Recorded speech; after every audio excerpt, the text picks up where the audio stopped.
Allô coucou, bonjour mes petites sœurs, bonjour mes grandes sœurs, bonjour les servantes de l'Éternel, mon pasteur Rose.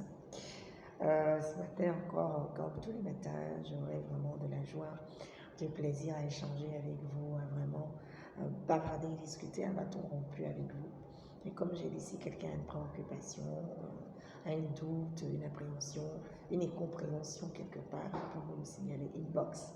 Voilà, l'Esprit de Dieu aussi est discret, comme j'ai dit, il est sage. Et puis nous allons essayer de réfléchir ensemble, demander de voir des solutions, de décortiquer, de partager cela dans ce groupe pour que les unes et les autres puissent se conseiller et s'assister mutuellement. Voilà, aujourd'hui, je vais plutôt parler de la constance. Voilà, parler de la constance qui est une autre forme du respect. Vous êtes dans une relation parce que le matin, le monsieur n'a pas écrit ou bien parce que la nuit ne vous a pas envoyé de message pour dire « bonne nuit mon cœur », et tout, on s'enflamme. Voilà, le matin au bout, tourner dans son coin. Ce n'est pas de la constance. Il faut que vous ayez un rituel, il faut que vous ayez une heure précise. Soit vous décidez que tous les jours à 10 heures, j'envoie un message à Paul, c'est un exemple banal. Tous les matins à 10 heures, du lundi au lundi, tous les matins à 10 heures, envoyez le message à Paul. Créez l'habitude, créez la dépendance au SMS que vous envoyez à Paul. Rappelez-vous à Paul tous les jours à 10 heures.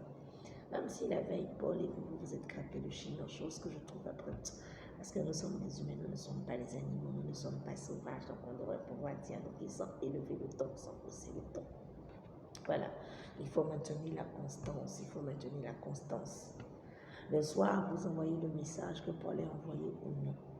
Ce sont les humains communs, terre à terre, qui se fâchent parce qu'ils n'ont pas reçu de message, ou bien comme l'autre n'a pas écrit en premier, on appelle ça de l'orgueil. Dans l'amour, on n'a pas besoin d'orgueil. L'amour vrai n'a pas besoin d'orgueil. L'amour réel, il n'est pas chargé d'orgueil, il n'est pas empreinte d'orgueil. L'amour réel est d'une fluidité, où quand l'autre ne peut pas faire, vous le faites. Ou quand l'autre peut le faire, vous continuez de le faire.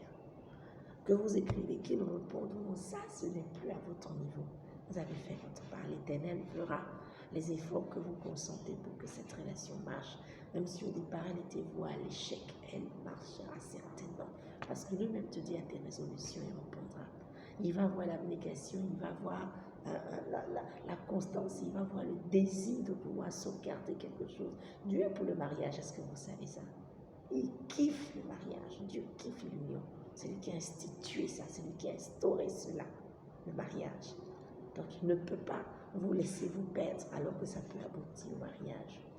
Donc ce matin, c'était surtout pour ça. Et puis nous restons toujours ouverts pour vos questions et autres.